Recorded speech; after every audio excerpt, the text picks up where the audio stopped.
Dečki moji, došli ste mi. Pa evo. Stigli ste mi, dečki moji, tako mi je drago. Ljudi moji, danas stari specijalci moji sa mnom. Nikica. Evo, ja sam Nikica Vrabas, za ove koji me ne znaju, veteran udruge specijalne policije Grom, PU Karlovačke. Danas krećemo odavde. Meni danas malo neobično vozilo, inače uvijek na cesti i derem tenisice. Evo, da ću krenuti prvi puta odavde, otkud kreće ultramaraton posvećen našem Josipu Joviću, ove godine po 15. puta, ali ja evo idem sad prije ove dionice u nedjelju malo se provesti da vidim kako to izgleda po danu, jer po noći mnoge stvari ne vidim. Da, u biti ovo smo i osmislili kao najavu za ultramaraton i htjeli smo malo Nikici dočarati atmosferu. Mi koji ne deremo baš asfalt u punom jeku, znači mi koji smo trčali malo na preskokce, imamo to već znaju ljudima, nismo svi na nivou kao naš Nikica da je u stanju poderati asfalt baš u cijelom putem. I onda meni je genijalna stvar ta atmosfera koja bude kako trčimo etape i skupi se u tih etapa, u toj noći se skupi puno kilometara. Ne skupimo svi ko Nikica, ali skupimo stvarno podosta. Ali ta atmosfera sportska je meni genijalna. I zato sam ja to htjela. Evo samo ćemo predstaviti od traga. Specijalac isto stari. Da, Damir Matan. Ma, većina me ljudi zna, s Nikicom sam od početka veteran udruge specijalne policije Grom. Ljudi, ja ću krenuti lagano. Možemo. I ti slobodno pričaj. od prvog, znači, od kad je Nikica oformio tu jednu ekipu, kako bih rekao, nas veterana, specijalaca, Nikićina ideja je prvo uopće bila da trčimo, da uopće trčimo bilo kaj. Tako smo mi krenuli trčati po Zagrebu, po Jarunu, polumaraton stare kolono, a onda je njegova ideja bila isto i taj krvavi Uskrs. To se rodilo u njegovoj glavi i ja sam tu od početka s njim to jedan od rijetkih doduše koji su ostali od početka do sad evo ovog koji Nikica po redu je sad? Evo, ove godine nam je 15. po redu, a 16. godina kako smo pokrenuli. Prvi maraton nam je krenuo i nastavili smo od 2010. godine, no međutim u godini Covida, to je bila, u godini Covida, jednu godinu ono nismo trčali, to je bila 2020. Onda smo, ali opet nije bio prekid, moramo i to reći, opet smo napravili jednu malu zamku, pošto je bilo obilježavao Dan državnosti. Iz Karlovca smo pokrenuli grupu biciklista i to baš ono ozbiljni biciklista, bilo nas je negdje oko 30-ak, da smo došli na mjesto pogibije i odali počast našem Josipu Joviću. General Lucić je okupio gore tigrove i obitelj tigrova, tako smo imali jedno malo druženje na otvorenom, tako da to nije bilo prekida. A što se tiče trčanja, ovo je 15. godina. Grubi, da ga ne zaboravimo. Da. Dobro, tu sam ja isto sa vama. To je naš alfa. Ajde, tako je, Željko Grubiša, znači temeljni član udruge specijalne policije PU Zagrebačka Alfa. Sada sam pridruženi član specijalne policije Groma Karlovačke policijske uprave. Sa dečkima sam sudjelovao na dosta utrka za krvavi Uskrs i imali smo još neke humanitarne utrke gdje sam isto sudjelovao. To je bila utrka za prvog poginulog specijalca Karlovačke županije Željka Brozovića, kao i sudjelovao sam u utrci humanitarnog istog karaktera za Perisa pilota. Ma ti si, ne moraš ti, znamo mi da si ti dostojan, čim si u autu dostojan si, ja sam najmanje dostojan, ja sam samo tu da vas ugostim, a vi ste svi izuzetno dostojni tu, da budete kao pravi trkači, kao pravi specijalci, jako mi je drago što ste s nama. Stao sam ovdje, Nikica, kod prvog spomenika kod kojeg se staje, evo ljudi vide na kameri. Ovo je spomenik koji simbolizira 4 karlovačke rijeke, na kojima su upisana imena poginulih naših branitelja na karlovačkom području. To je naša prva postaja gdje palimo svijeće i odajemo počast svim našim poginulima u ovom dijelu.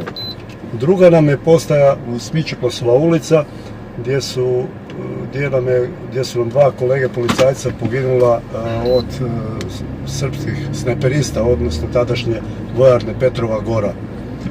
I tu Daj mi palimo sad, svijeće. Nikica, to ćeš me malo mi pokazati da ne fulam. Da ne fulam. Tu idemo kroz Sarajevsku po Smičekosovu lijevo. Može. Da. I onda prema Domobranskoj. I tako ta ruta se nastavlja prema Domobranskoj, Rakovac, Mostanje. Sljedeća postaja nam je gdje dajemo počast našim poginulima na prvoj crti grada Malog Vukovara, nazovimo ga tako, to je naš Turanj. Tu odajemo počast. Sljedeća nam je postaja Donji Budački gdje su poginula naša 3 policajca tijekom Domovinskog rata, odnosno na 91. krajem 8. mjeseca. Tu palimo svijeće i poslije sljedeća je Slunj, pa Rakovica, još prije Pletvica imamo jednu banku. Tu smo lijevo trebali. Treba se lijevo. Nema veze, ovo izvrtit ćemo se. Da. Uglavnom, znači, Nikica, sve ukupno bude skoro 90 km, ali tako? Tako negdje 88, 7, sad sve ovisi ovo kako smo se mi pogradili, ovako maratonce zalutamo pa sat, onda ćemo imati 100. Gle, zato imaš ti gušte, ovaj luksus ti ne može na utrci. Ovaj luksus. Jer ja nisam ovdje trčao, mi je ovo sad skroz nepoznat. A mene voditelj vodi. Da. Pošto si ti nama... Ne, ali znaš kaj će se sada, evo, ali zato će sada kamera snimat nas. Dobro. I dok ti objašnjavaš kako je sve počelo. Kako je sve počelo? Znači, ti si bio cimer na Policijskoj akademiji od našeg pokojnog Josipa Jovića. Tako je, ja i Josip Jović smo se upoznali davne 90. godine, 5.8.90. kada je tadašnja naš predsjednik Franjo Tuđman okupio nas, prvu grupu, možemo tako nazvati, domoljuba i rodoljuba i patriota.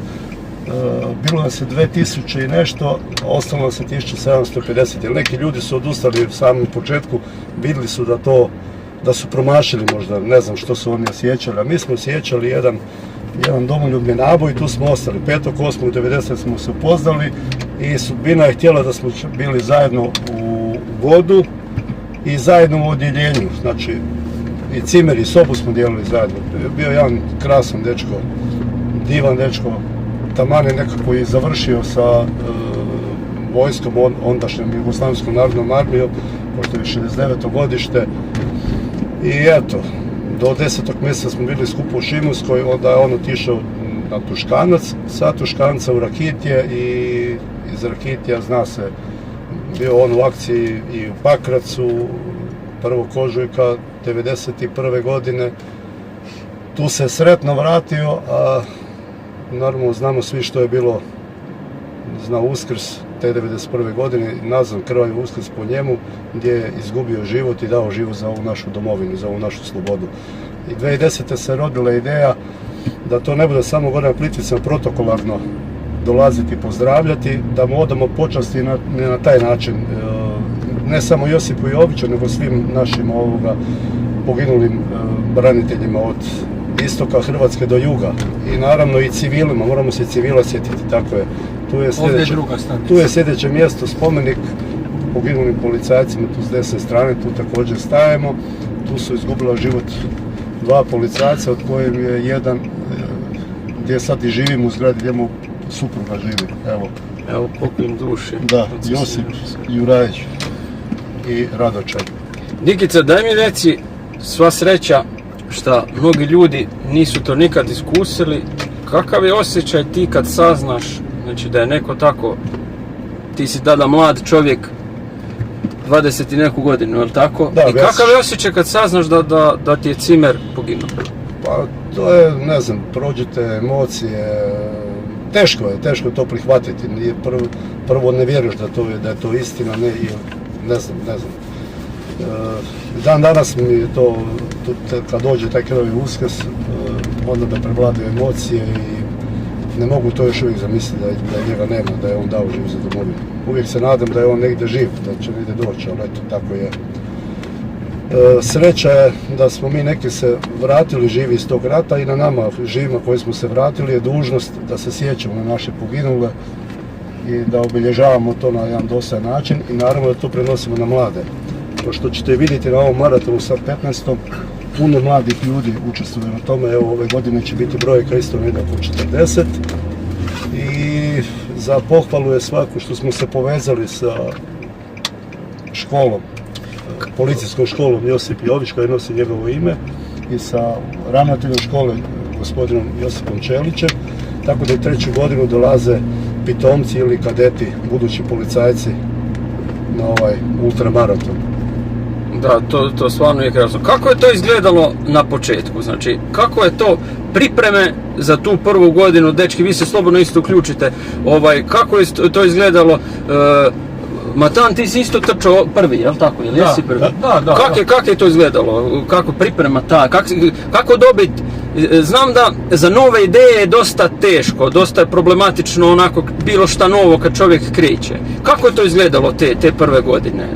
A to ti je, velim ti, Nikica je tu evo na Korani, baš na utrci crtom bojišnice koju je organizirao K-Team, obukao majicu ovu našu koju ja sad nosimo specijalno i s tom majicom je trčao. I ja trčao sam ja, ali on meni veli ajmo sada trčati malo ozbiljnije, ajmo napraviti od Karlovca do Plitvica jedan memorial na trkački način, kad već trčimo, jer smo mi počeli trčati prije, znači neka je Nikica došao na ideju. Tamo nije 2006. 2005. I onda je mene povukao odmah, meni se to dopalo, on je trčao u majici, oboje smo bojica bili specijalci. Tu je bila još jedna ekipica koja se ta ideja primila, a ono, koliko se ja sjećam, nismo mi, taj prvi, nije to bilo neki veliki priprem. Znači nismo mi sada ciljano trenirali za to, to je više smo taj prvi izvukli na glavu, dečki su trčali, neki nisu, više je to išlo na glavu i emocije, nego da su to, znaš, bile ciljane pripreme sad za to, prve godine. Nismo, išli smo više na emociju nego... Je li javnost već bila privučena ili na prve godine, kako je to izgledalo prvo? Kad se tiče javnosti i onoga... Prva godina kad se rodila ta ideja, došli smo kod našeg tadašnjeg predsjednika Udruge specijalne policije GROM, gospodina Dražena Perkovića i našeg ratnog zapovjednika i zapovjednika interventne jedinice policije. Pozdrav Draženu. Tako je, pozdrav Draženu. Pozdrav Pepi. I došli smo s tom idejom da bi održali jedan ultramaraton posvećen Josipu Joviću, a problem je u tome što se moramo noću kretati da bi došli gore u protokol službeni, da se to obilježi. Jer koja je sad poanta toga, ako to javno se ne poprati, a poprati se može na taj način jedno da dođemo u službeni protokol kada je obilježavanje. I Dražen je to prihvatio, puna podrška udruge i sponzora. Osnovali smo jednu našu neku atletsku sekciju, bilo nas je 10-ak, tu smo uzeli i iz ratnih postrojbi grada Karlovca, odnosno 110. brigade HV-a Marinko Brozović je bio tada učesnik.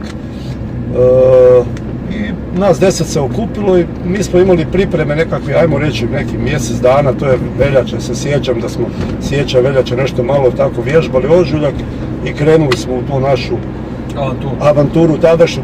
Prva godina 10 nas se trčalo i da bude stvar 10 po jako lošem vremenu. Kiša nas je pratila skroz do Slunja. 50 km smo trčali ne po kiši, to je bio prolom oblaka doslovno. Cestom tamo kad smo prolazili Krnjakom, to su potoci tekli. Bilo je stvarno nemoguće trčati, ali smo istrčali. I tu godinu, tako je, i tu godinu svih 10 ljudi je trčalo, mogu reći, skoro sve su istrčali prvu godinu. I onda u drugoj godini se isto tako dešavalo da smo poslije podijelili, pošto nas je bilo sve manje, jedne godine nas je bilo i 8 nas je trčalo. I onda smo trčali po dionicama, odnosno ja sam se trudio da trčim sve jer sam imao velike motive za to, a dečki su mi davali podršku i pratnju uz mene, oni su se mijenjali kako svaki 10 km i tako. U prosjeku su i oni svaki istrčali preko 50 km kad se uzme tim smjenom. Evo nas... Stižemo na... Stižemo do naše sljedeće tu stanice gdje palimo svijeće. Evo ovdje ispred nas, spomenik s lijeve strane. Spomenik poginulim braniteljima koji su branili Karlovac i uspjeli ga obraniti. Tako je, nekim je vječna slava i hvala za to. Znamo svi što je ovdje bilo, da je 110. brigada dala veliki obol u obrani grada Karlovca. Nažalost, mi kao specijalci, to je najveća nama bila tragedija, no što nismo tu mogli braniti naš grad, ali bili smo diljem domovine od juga Hrvatske pa do istoka Hrvatske, Slavonije. To sam si nekoliko puta sam si pomislio to. Kako Bože, ti naši specijalci, kakav je njima bio osjećaj, znaju da im je i Karlovac napadnut i napadat, da je na prvoj liniji cijelo vrijeme, a oni su isto brane domovinu, ali su daleko od svoga doma. Kakav je to osjećaj? To mi je uvijek bilo teško čak nepojmljivo pomisliti. Teško ti osjećaj kad slušaš vijesti pa ti napadnut grad sa svih strana artiljerijom, tuku svaki dan, a ti si, ne znam, mi smo bili primjer u Gospiću. Mi branimo Gospić napadnut je Karlovac, sa svih strana tutnji. Tako da, ne znam, bilo nam je teško. Bilo bi najrađe da smo u svom dijelu da branimo baš svoj grad da branimo, a drugo način branili smo ipak domovinu u širem smislu smo branili domovinu. Zato velika počast i velika hvala ovim dečkima što su bili ovdje i tu su se mijenjali, dakle nisu nigdje mogli ići. Da su se oni povukli, dakle, ne znam šta bi bilo. Grubiša, kako su, ti si bio u Alfama u to vrijeme, jel ti možeš izdvojiti? Kaj se tebi urezalo najviše? Ovako, znači ja sam bio u Zagrebu u Alfama i tu sam 2000. godine došao u Karlovac gdje sam počeo živjeti, ja sam se oženio, imam obitelj i tako sam krenuo tu u Karlovcu. Upoznao ove dečke divne, krasne, znači tu je bio Nikica, jedan od začetnika što pričamo, Damir Matan, tu je bio Saša Poljak, još je bio tu Kišić, Marinko Brozović, pa je bio naš iz Duge Rese, prvi hrvatski redarstvenik Grgić, Ivica, Radoća je bio tu, Ivan, uglavnom sad ne znam, bilo je što dječaka da neće se naljutiti ako nekog zaboravim. I u biti na nagovor te ekipe, ja sam prije se bavio sportom cijeli život i bio sam u specijalno, kažem, u Zagrebu, imali smo uvijek treninge jake, trčanja, fizička sprema je bila na nivou i oni su prepoznali mene, oni su kao otkrili mene kao neki talent za trčanje. I oni su mene otkrili, kaže ajde mogu biti malo trčati. I tako sam krenuo trčati tu po 5-10 km, 15-20, na kraju sam se uključio u tu priču oko samog Krvog Uskrsa. I dečki smo prihvatili iz udruge, mislim njihov zapovjednik šta je bio Perković isto me prihvatio i tako da smo uklopili u tu priču bez nekih dan danas dečki su stvarno super i osjećam me kao da sam njihov član od početka, a ne što sam pridruženi član. A moja priča drugačije normalno ide, ja sam sa svojom postrojbom drugačiji ratni put imao, sve to bilo slično, ali da, samo drugi lokacije i druga vremena smo i tako. I tako da smo se mi tu brzo našli, imamo isto razmišljanje, imamo sve iste ciljeve smo imali i dan danas imamo iste ciljeve i jako se osjećam s njima, kažem, odlično su me prihvatili kao da sam njihov i sad sam bio jedan dan sa njima. Fenomenalni su dečki svi zajedno i nema nikakvog predrasuda, ti si došao odavde, ti si onaj. Tako da, apsolutno, zašto bi bilo? Baš, kao što se sjećam u gradu gdje živim, tako se sjećam u njihovoj postrojbi. Još sjetio sam se Jalenko Katić. Sigurno ćemo nekog iza stvari, ljudi nemojte nam zamjeriti tako slučajno. Pogotovo Alenko Katić koji je imao stvarno jako veliku volju i želju trčati, a onda je jadan, sjećam jedne godine u samom startu, evo prošli smo Turanj, već je doživio neku povredu, bilo je puknuće čak možda i mišića zadnje lože i malo se odmarao i tako je povrijeđen, uspio trčati svoje dionice. A on je nevjerojatan je za trčanje. Nevjerojatan je za trčanje, ja poznam ga dobro. I trkački, on je trkački takav talent da je to čudo jedno. Ivica sama vojska isto. Da, Ivica je mislim jednom bio s nama. A dobro imate još dječaka koji su se kasnije pridružili. Alenko je bio dobar, koliko ja znam, Nenad ti znaš to bolje, na vašim testiranjima. Znači na testiranjima interventne, on je u tom trčanju bio vrh. I moramo spomenuti da je Mario Kišić, jedan od njih koji je strčao, mislim da je 2 godine je strčao sve i onda dečko ima poslije i problema sa zdravljom malo i tako da se bori. Nažalost Marija više nema, on je s nama bio da, ali bio strašan trkač. On je čak se pronašao inače u tom trčanju, išao on na utrke, mi smo zajedno, on i ja, išli na neke utrke, znači po Zagrebu, po koje kuda. I bio je, kako bih rekao, jako dobar i poznat i imao je dobre rezultate. S obzirom na on je dosta težak, on ima preko 90 kila, ali je bio je bolji od mene. Imao je borbeni gard dobar. Da, u polumarat. Nažalost, desilo mu se da je morao odustati slijed nekakvih nepovoljnih okolnosti i morao je prekinuti i krvavi Uskrs i nažalost je trčanje kao tako. Da, šteta je bio jako dobro. Motan, ti si sad, ispravi me ako griješim, većinom si na trailu. Da, ja sam ti se kroz te sve godine našao u šumi u divljini i moja primarna aktivnost je trčanje, znači šuma, divljina, planina.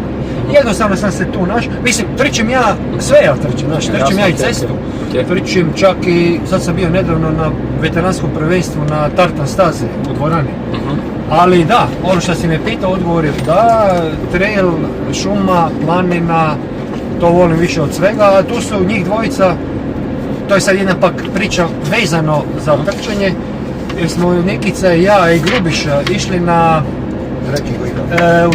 znači, kako bih ti rekao, na Velebitu je oformljena trekking liga i tamo se išlo dosta godina u spomen, akcije su se zvale Poskok 1, Poskok 2, Poskok 3. To je bilo u čast specijalcima koji su bili od 92. do kraja rata na Velebitu. I Vrabac i ja i Grubiša smo bili u par navrata, znači na trekkingu po Velebitu koji je, evo dečki neka me ispravi, jedna od najteže utrka na kojoj smo bili uopće.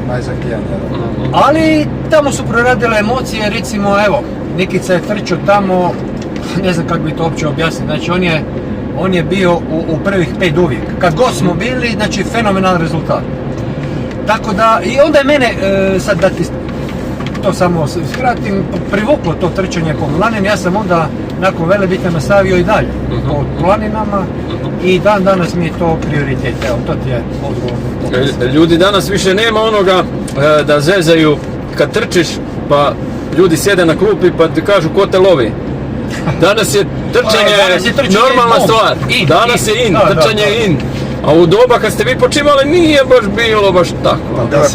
Da se nadovežem za taj velebitski trekking, imao je znači službeni naziv Poskok 3, to je Šimon Cimerman organizirao sa udrugom specijalna policija Alfa, u počast svim poginulim i policajcima gore i na Velebitu.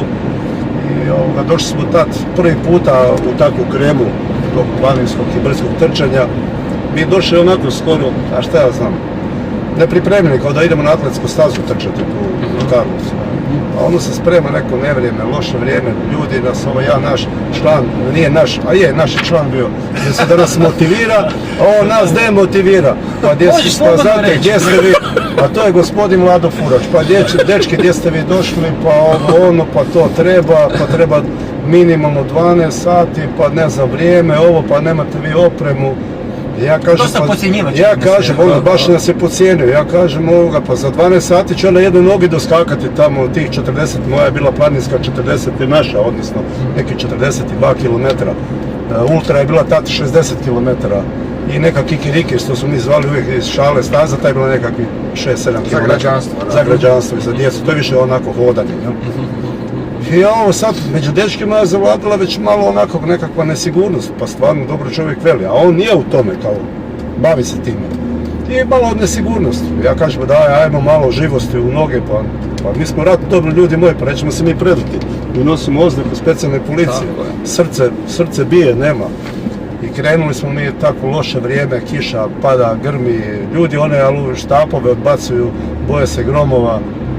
I na kraju ja i pokojni Perić, Bog mu daje laku duši, nas dva na toj planinskoj utrci 40 km, skupa smo se nekako cijelo vrijeme držali i dođemo do Borisovog doma, žena nas tu, kako imate kontrolne točke, buše se kartice da zna da si prošao, da ne bi bilo po domaćim muljanja.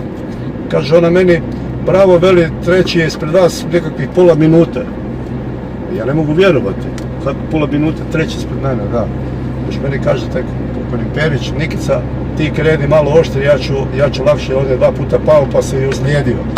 I ništa, krećem ja i sad kako je damo u paklenici se ono nekakav kamen, kiša pada bilo glatko i razbijem se ja na kraju tu, padnem, ali uspijem se nekako i dobiti i krećem dalje u borbu za to svoje treće mjesto da stignem. Na kraju nisam stigao, izgubio sam treće mjesto, za nekih minutu sam izgubio treće mjesto ukupno. Da bude poanta priče, gospodin Vlado Furaš dolazi iza mene neki sat i pol valjda i vidi mene gdje ja sjedim, ja sam već dobio, pojedem ja onu picu, već pivica se lagano pije, dođe on do mene kao šta si ti odustao? Ja kažem molim, pa ja rekao ne odustajem, pita rekao tamo gospodu kad sam stigao. I ide čovjek provjeravati moje vrijeme kad sam stigao, kaže on, je svaka čast. Tako da sam njega i njegove te navode poklopio da ipak mi možemo i bez neke posebne pripreme, ali bitno je srce. I ne odustati. Evo baš ovaj dio sad evo izlazi iz Tušilovića, evo ljudi sad vide, sad me vratilo na moju uspomenu. Ja sam znači 2 put sam dao svoj doprinos koliko sam mogao u trci, u 2 navrata sam sudjelovao i sjećam se u drugom navratu potegnuo sam do Budačke u komadu i ovaj dio baš sad koji smo prošli, evo sama tabla gdje Tušilović završava. Znam da je bilo tako hladno, tad je temperatura bila u tom momentu, znači krenulo se, još se kretalo s Korza i tu znam da su me ruke počele, a valjda i tijelo bilo malo oslabljeno, za drugu trku ja svoju nisam bio spreman kao za prvu. Prvu sam istrčao ko vrabac. Ko vrabac. Ne cijelom dužinom, nego hoću reći obal koji sam nisam osjetio prije. Za druga mi je bila puno teža, nisam bio pripremljen dobro. I onda ta hladnoća koju sam tu osjetio, to je nevjerovatno. I ovdje kad sam završio u Budačkoj Rijeci, tu dionicu kad sam odradio u tom momentu, glad, nevjerovatna glad, valjda potrošio glikogen, baš zanimljivo. I jako mi je, onda je zanimljivo kad uđeš, odradiš svoju dionicu i onda čekaju te još dionice kroz noć, to trkači znaju, ali jako me puno naučilo, sada uđem i sada ispred nas su trkači koji trče. I onda iskusni trkači govore, evo gledaj sada, vidiš ispred sebe, ne znam, 3-4 trkača. Pogledaj kako Nikica trči lagodno, nema suvišnih pokreta, i tek tada shvatiš koliko je trčanje u jednu ruku, ne znam kako da to je, koliko su pokreti ti bitni, koliko ti štediš energiju ako su pokreti usmjereni potpuno pravilno sa ciljem, sa koraci. To je recimo jako edukacijski mi je bilo odlično, a da ne kažem atmosfera. Mislim da u tom trčanju mora biti tijelo što mirnije, bez velikih natezanja, velikih koraka, visoko dizanje nogu, visoko dizanje ruke moraju biti lagano poluopuštene. Tehnika trčanja je jako bitna za ultramaraton. 10 km tu čovjek tu moraš ići oštro, jako i tako. Ovdje mora biti lagani pokreti, što manje pokreta, bacanja po cesti lijevo, desno, dizanja visoko nogu, jer treba na 87-8 km začunite koliko treba koraka napraviti. I sad kad bi dizao jako visoko noge, stalno baca se, da bi se potrošio. I ne tvrdo trčati, mekano. Znači, to je više. Matan, tebe se sjećam, znaš di se ja tebe sjećam? Ja se tebe prvi put sjećam, dvorana u policijskoj postaji i dolazimo, ja kao mladić tamo, tek sam počeo raditi i ti tad si imao, mislim, čak i dužu kosu. Jel moguće? A moguće, ne znam. Jel moguće? I ti treniraš tamo, ti si trenirao onako, gledamo s poštovanjem, znaš, čovjek trenira, vidiš iskusniji, puno, znaš, ti je ozbiljan, onako, tad te se sjećam prvi put. Ja sam te pitat, koliko je trčanje, jel kod tebe trčanje bilo djetinjstvo, mladih dana, ili u kom momentu to nastupa, ljubav prema tome, kako se pronalaziš u tome, baš da je to? Budem ti rekao, kratko ću samo se vratiti malo na Velebit, samo par crta. Znači taj Velebit je, ja sam prije nego smo počeli trčati bio kao pomoćnik organizatora i asistent Šimonu Cimermanu, svom prijatelju, i ja sam znao šta nas čeka i na taj Velebit, kad smo mi to rekli Pepi, malo se zapravo odlučilo, inače ljudi iz tog, mi smo se prozvali, ajmo to tako reći, atletski tim Udruge Grom.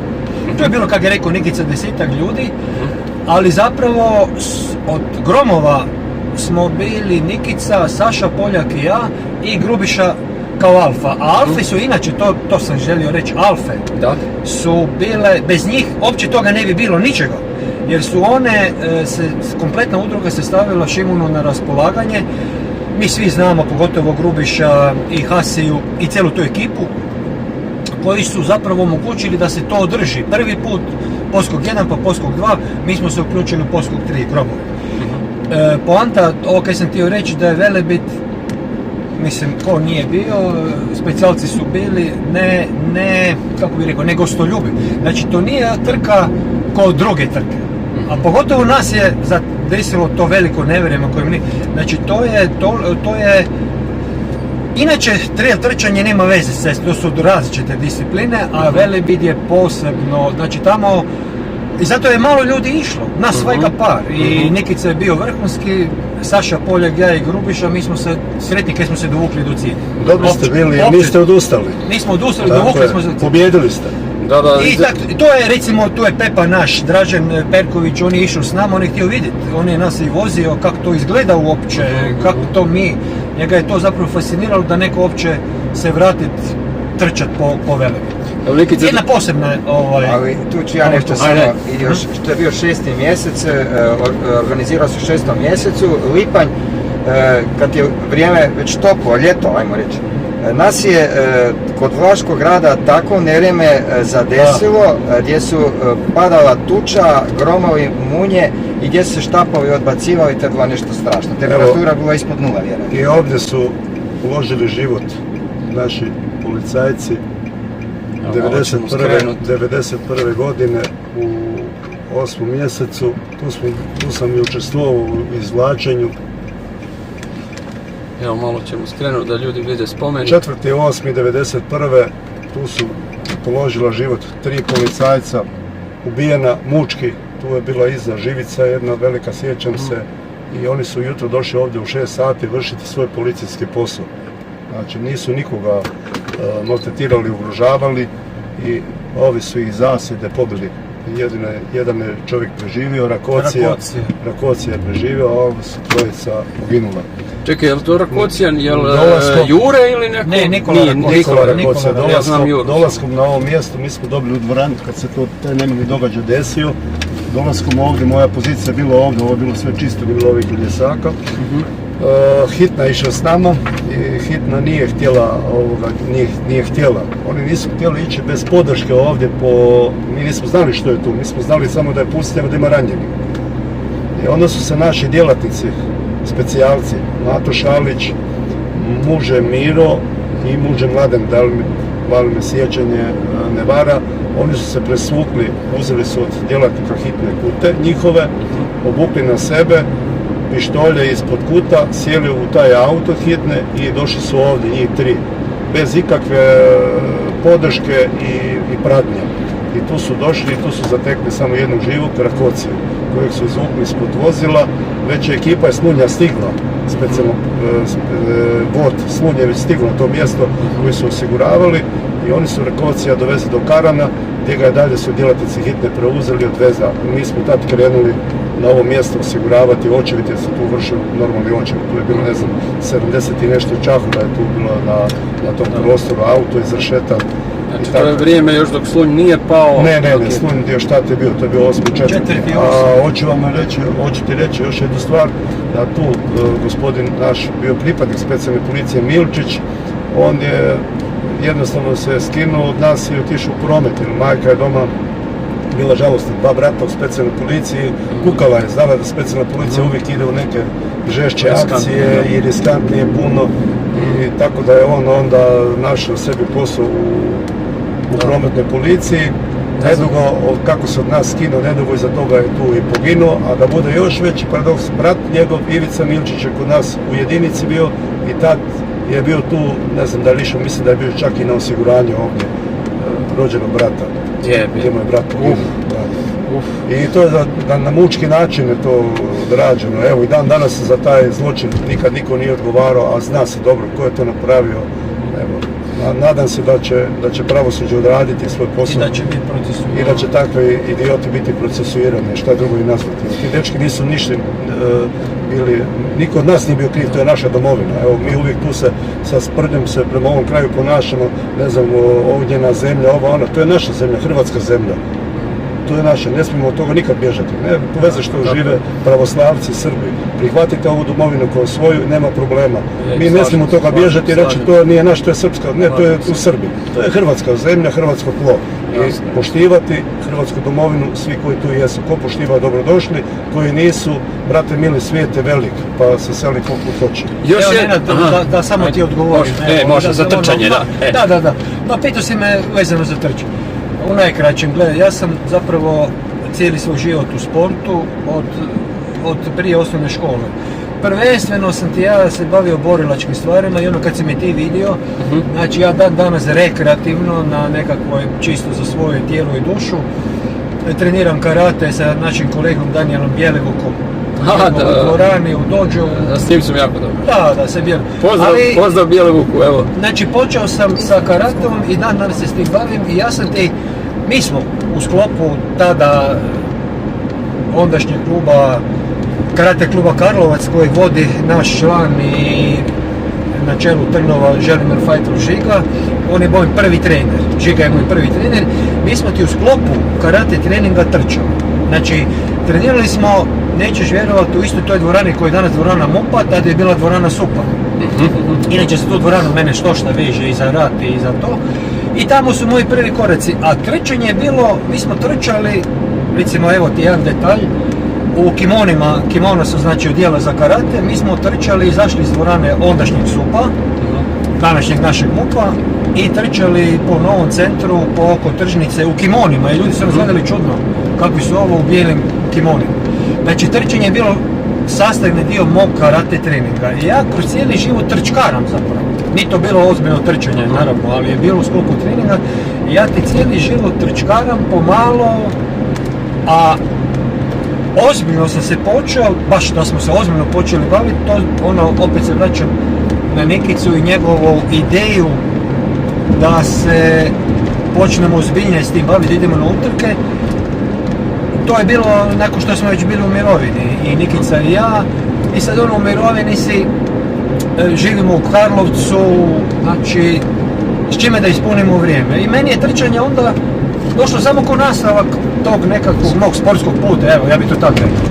I evo, do dana danas sam u tome. Više mi je trčanje prioritet, ide malo ko i ti, Nenad, kod uleta u teretanu, isto i to. A velim, kod Bjelivuka, Daniela za svoj gušt odradim, ja više nemam nikakvih, mislim, imam previše godina da bi karate trenirao ozbiljno, ali je ostao taj meni, ajmo to tako reći, virus borilačkih vještina. Da, mislim da je to jako bitno, da se do kraja čovjek ima kontrolu nad svojim tijelom, da to automatski tijelo vraća umu i da se to sve poveže bez toga, ja mislim da je, nema smisla, mislim da je obveza svakog od nas voditi brigu o svom tijelu i onda umu na svaki dan. Nikica, ti isto imaš tako, isto zanimljiv put, ti nisi, sad bilježi, evo da još kažemo, evo Nikica dok traje ovaj podcast, Nikica priprema trku, Nikica priprema ultramaraton, on bilježi kilometre, bilježi etape, dijeli, znači Nikica sada i radi i vodi razgovor. Ne samo to, on sada određuje dionice i znači etape, ekipe, tak svašta. Ovo mi je prvi puta od kad trčimo da idemo dan prije, zahvaljujući tebi i tvoje namjeri i ovoj tvojoj emisiji koju će, ja nadam se, veliki broj ljudi vidjeti. Tako da mi je to dobro došlo da će se sad napraviti jedan plan, jedan situacijski plan gdje ćemo raditi izmjene, jer znamo svi da nije stvar da svi sve trče, stvar je da trčimo koliko može i da damo na taj način doprinos, a da se ljudi opet ne ubiju, da napravimo nekakve normalne smjene, pošto će biti i autobus koji će čekati svaki 10 km, sad gledamo odmah prilike gdje će nas se vršiti smjene svaki 10 km, ali da ne ugrožavamo promet i svoje živote da čuvamo. Naravno trebamo znati da je to državna cesta D1 gdje zna biti promet dosta gust i moramo razmišljati o našoj sigurnosti, o životima mladih ljudi pred kojima je budućnost, a ne da sad dođemo ovdje pa da se neko zlo desi da onda se vuku na repovi za to, a to nam nije svrha. Još da se nadovežem, vidite sami koliko je to dugi put, da to sve i košta, ovaj maraton i košta, znači treba tu pripremiti, treba tu oklip pripremiti, damo štampati majice, od vode, od tih, već znamo sve i hidr, to već dečki znaju koji trče, tu je naša udruga naravno, a tu nam je i grad Karlovac na čelu sa svojim gradonačelnikom Damirom Mandićem, pardon. A prije je Jelić, prije nekada Jelić nam je pomagao, ali Damir Mandić je uvijek uz nas, evo već 3. godinu, s tim ovim putem i zahvaljujem. I gradskoj upravi na čelu s njime, naravno i županiji na čelu sa našom županicom Martinom Furde-Hajdin, koja također se bavi trčanjem i koja je također dobra na trailovima, to ljudi mnogi ne znaju, da ta žena stvarno je za sve. I hvala im još jednom ovim putem, jer bez njihove podrške teško bi ovo i napravili. Jer to ovim uvjetima je danas kad je ovakva skupoća, inflacija, stvarno im od srca hvala u ime moje i u ime udruge policije Grom i u ime svih trkača i nadamo se da će naša suradnja još dugo trajati. Apsolutno, sve ovakve poteze koje ljude združuju, koje nas guraju u pravim ciljevima, svaka pomoć i svako ko pomaže, hvala od srca svima. A ovo nisu bez veze bačeni novci, jer uvijek se kunemo da moramo ljude maknuti od televizora, od fotelja. Evo, mi smo ih makli na ovaj način da obilježavamo, da se sjećamo naših mrtvih. Jer što sam napomenuo u Karlovcu i civila, moramo se civila sjetiti. Mi smo se vojnici mogli na neki način braniti, a civili se nisu mogli braniti. Civila je jako puno poginulo, to je strašno puno djece, starijih ljudi, svi smo sentimentalni i sa nekim početnim osjećajem govorimo, ima od nas i djeda i baku, pa kad tamo djed i baka poginu u stradu, koji nisu nikom ništa krivi, eto, onome se htjelo, povukao je špagu, pala granata, ubila par civila. Tako da se moramo i tih civila sjetiti, a ja po noći u mojoj glavi, ja se sjetim se svih njih. Svakako. Evo Nikica, točak je bio na 30 km, 30 i nešto. Ja zapamtim se. Tu će nam biti autobus, tako da. Stisnuo sam sad jedna, mislim da sam 500, nisam odmah stisnuo, pola kilometra sam kasnije stisnuo. Da, ljudi moji, evo mi smo sada na 33 km, znači 33 km. Pa ovako u autu to izgleda super. Ja, ali dan danas si, evo, prosječan čovjek dan danas, nezamislivo mu je ovo šta ti odradiš konkretno kad cijelu utrku otrčiš, znači 2 maratona odjednom otrčiš. Znači to je, još uvijek ljudi ne mogu shvatiti da ti to napraviš isključivo na snazi vlastitog tijela i vlastitog uma, bez supstanci, bez dodataka. Ljudi moji, znači to je čisto tijelo, čisti um. Ne, supstanci ima, ovako. Ima, to je Nikic isto organizirao, svaki trkač dobije, ajmo to tako reći, sljedovanje magnezija, izotonika, banana, naranđi i napolitanke. I kaj još, Nikice? Kaj zaboravim? Pa poslije... Znači ovo dobivamo... Pa može i piva. Piva znači se da... Uglavnom ima određenih izotonika koje mi svi... Banane su recimo posebno dobre za takve stvari. Znači... Tako da nešto imamo u kombi. I svanci. Zato sam pomenuo na početku, zahvaljujući našoj udrugi, naravno i gradonačelniku i županici koji nas prate u tome svemu skupa, da to možemo imati. Jer ovako bi morali svaki sebi sam kupovati, a onda to više nije to. Da, ja sam htio reći da nema poboljšivača, nego isključivo hrana i elektroliti. Da. Znate šta mi još, pošto moram iskoristiti da imam 3 specijalca iz Domovinskog rata u autu. Puno puta čujem, pričaju mi kolege koji dan danas rade, taj Velebit u zimsko doba. U zimsko doba kad ste gore i kad zapada, znači vi dođete gore, snijeg, zapada, zatrpa snijeg, one priče da samo uspijemo, kaže, doći, nekako se zgurat, zajedno stisnut se po šatorsko, zatrpate metar snijega, pa ideš pišat, pa slučajno više ne vidiš, staneš kolegama na njih, da je to nevjerovatno, to je fascinantno. Ljudi sada ne mogu zamisliti provesti noć vani, kada su, a kamoli kada su temperatura, nekada je znalo biti, kažu, po minus 20 i 30. Dajte nešto na tu temu, kako je to, kako to uopće moguće? Ne znam, nema tu posebne razgovora. Obučeš se, opremu na leđa, znaš gdje ti je pozicija, znaš kome ideš na smjenu, znaš da mijenjaš te dečke da se idu oni odmoriti, da je njima isto pun, da ne kažem pun kufer, ali nikad nam to nije palo na pamet, jer znali smo zašto idemo gore. Branili smo domovinu i to je sasvim drugi način onda ići negdje na takve uvjete. Normalno sad u mirnodopskim uvjetima bi ti rekao, kaže idem gore, spavat ću 2-3 noći, bi rekao Luci, spavaj ti, ja neću. Ali to je onda su ratni uvjeti, braniš domovinu, držiš jednu stratešku poziciju koja se pokazala početkom Oluje da držanje Velebita je bila velika strateška pozicija što se tiče južnog bojišta i oslobađanja Hrvatske u Oluji i područja okupiranih. Tako da to je jedna posebna čar. I taj boravak gore, to zajedništvo, ta ekipa, sjećam se naših smjena kad smo se vraćali kući, išli smo preko Senja, nije se moglo ići drugo nego na Senj pa na Kapelu.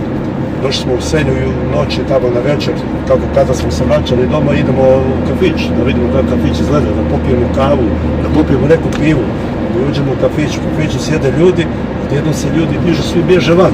Sad ono mi mislimo što je, pa nismo mi protivnička vojska, pa nismo naši ljudi moji. A oni bježe van, jer nismo imali nikakav čudan miris od skoro 15 dana od onog dima i od svega. Kad si došao kući, tek si onda osjetio u hodniku, si skrio onu robu sa sebe, na šta to liči, kako si uvjetima bilo, da. Zato su ti ljudi... Znači uđete u kafić, ali ste na Velebitu proveli 2 tjedna u dimu, bez tuširanja, bez ičega. I uđete u kafić i ljudi bježe van jer ne mogu izdržati. Naravno. Da, nevjerovatno, mislim kapa dolje. Ja vam mogu reći samo hvala u ime naših građana. Mi smo prvi, 93. godine, znači moja postrojba OFE, imali smo prvi susret sa Velebitom, Visočica je bila, dečki znaju gdje to je. To je bilo 12. mjesec, mislim, gore smo bili, to je prvi nekakav mikrofon je tu je. Okej, nisam vidio, prosti. To je prvi kontakt i to je bila stvarno temperatura, to drveće puca po minus 25, 30, da ne pretjerivam. Ovo kad si rekao, ljudi nisu ni svjesni. Kad temperatura padne tako niže da drvo puca, led ga rastura. Znači mi smo ekipa uglavnom bila tu Zagreb, bilo i okolice, nešto je tako, ali nismo bili spremni za te vremenske uvjete, recimo kao što je ljudi su iz Like kojima to ipak nekako mogu se prije prilagoditi. I sad čovjeka pošalješ, bilo tu znači i postrojbe iz Dalmacije koji su, zima im je nepoznata, toliko velika. I sad dođeš gore, ali smo svi preživjeli, svi smo se snašli i bila je vrlo dramatična situacija, dosta naših kolega kasnije izginulo i nije to bio samo neki izlet, neki pustolov, to je bilo vrlo rizično, bilo je tu zasjeda postavljenih, znači mi smo držali od recimo područja oko Gospića, pa poslije područje prema dole Velebitu, onaj dio recimo Sveto Brdo, pa iza Visočice dole je bio i onaj Libinje, prema Tulovim gredama, to je bila jedna duga, Ivine Vodice, duga linija koju smo mi gore imali. I vrlo, tamo se promijeni u ljetu da bude plus 35 i na večer bude doslovno blizu nule. I vrlo neugodno iskustvo. Sad ljudi kad se slušaju nekakve dogodovštine naše ispada kao nama je bilo super, jer sve što pričaš, uvijek pričaš nešto što je onako lijepo bilo. Ostaje pozitivno. Pozitivo, a nikad ne pričaš neke stvari koje su se dešavale. Onda kad bi neko sa strane slušao, kaže joj kao vama nije bilo loše tako. Međutim, puno je naših dječaka gore kolega ostavilo živote. A šta si razmišljaš u tom momentu, recimo sada je noć, užasno je hladno. Gore si, znači hladno ti je, šta si pomišljaš u tom momentu, onako, šta mozak radi u tom momentu, jesi možete to, šta ti pada na pamet, kako si pomoć, kako, to mi je najfascinantnije. Da. Šta znam, u glavi ti je da imaš drva da se ne smrzneš, da se možeš ugrijat. Imaš znači problem i sa zimom i još imaš problem sa neprijateljom, da li ćeš ti ne daj Bože loše odraditi pa dođe neprijatelji, oni su znali doći i zasjede postaviti. znali su čak i upast, bilo je tu i dosta nesretnih slučajeva, recimo sjećam se da su kolege iz Ajkule, iz Rijeke imali tamo isto napada i ušli su im unutra u rovove i tako, bilo je tu vrlo... Stradali su tu? Da, stradali su, pa sam postavljali zasjede tamo na jednom zavoju, tamo dole, dok je nije Medački džep akcija bila, iz Čitluk početili, dole su pucali se protiv avioncima prema nama, to je bio jedan zavoj, tu su nas obavezno počastili ako smo išli sa Gospića, sa kupanja, tu smo ih dobili porciju neku. Ti Grubiša, koliko si ti imao godina, znači tada, koliko si bio star? Ja kad sam došao u Specijalnu, kad je počeo Domovinski rat, ja sam sa 23 godine krenuo. Sa 23 godine? Znači, policijska postaja Jaska, pa onda je bila, nakon toga, otišao sam Hrvatsku postajnicu, pa se vratio prije onog drugog pada, pa onda trebao ići tamo, pa završio na kraju u Sunji.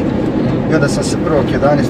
uključio u Specijalnu policiju u Zagrebačku, bio zapovjednik Vladimir Faber, koji me primio i tako da sam ostao tamo skroz do 2001. Ja nakon toga sam završio interventnoj policiji i sad sam u mirovini.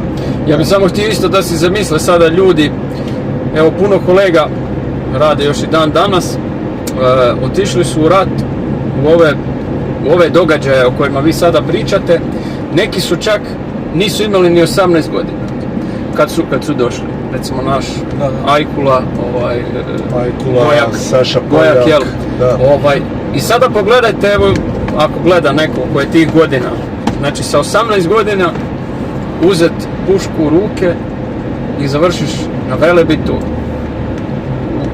u ovome što ti Grubiša govoriš. Znači, mogu ja dopinga, malo. Samo daj, treba glikogen obnoviti. Ja sam imao jednu tu situaciju, ispadne malo da onako, imao sam olakšavajuću, što sam bio završio taj JNA koji nas je izdao, imao sam godinu dana... Ali imao si obuke neke, to ćeš reći? Imao sam obuku JNA, to ću reći, mislim, nažalost, oni su nam očekivano krenuli leđa. Ali niti sam želio ići u tu JNA, ali ispalo na kraju da mi je to dosta pomoglo u tim nekim situacijama, da sam se mogao snaći i da sam imao neku obuku i tako neke te stvari. Evo jedna mala šala za našeg, nismo se sjetili našeg starog trkača koji je s nama bio cijelo vrijeme, evo koji smo zdravstvena razloga, sad vidim tablu Cerovac, našeg Cerovca se moramo sjetiti. Pozdrav Cerovcu. Pozdrav našem Cerovcu, koji je i mene i uvukao ovo sve, dugoprugačko trčanje.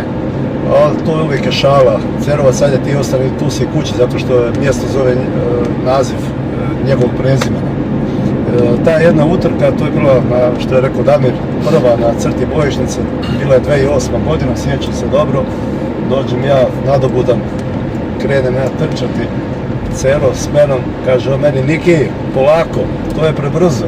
A ja ipak od mene 10 godina stariji, ja sebi u onoj podsvijesti, ja mislim, ajde stara, što ćete meni pričati što je polako, što je brzo, mogu ja. Prošlo negdje 6 km, taj utrka, dužina je bila 12,5. Prošlo nekih 6 km, Boga Niki više gura noge ne ide. Niki se potrošio, ko akumulator kad izvuče struje, spojiš minus i plus sve pada. Svi ovi koji su bili iza mene, svi oni kao labudi uz mene opa, od oni. Ja i guraj nema tijelo, ne ide, da neko gura ne ide. Ja prolazim i onda meni moj Cero kroz glavu ide. Dobro rekao onaj meni stari, u šali prdonja, rekao sad se ja sjetim zašto ja idem jako. Ali to je uvijek bila kod mene jedna mana, uvijek smo mi na utrci kretali kao da mi je fitil gori, a moram stići.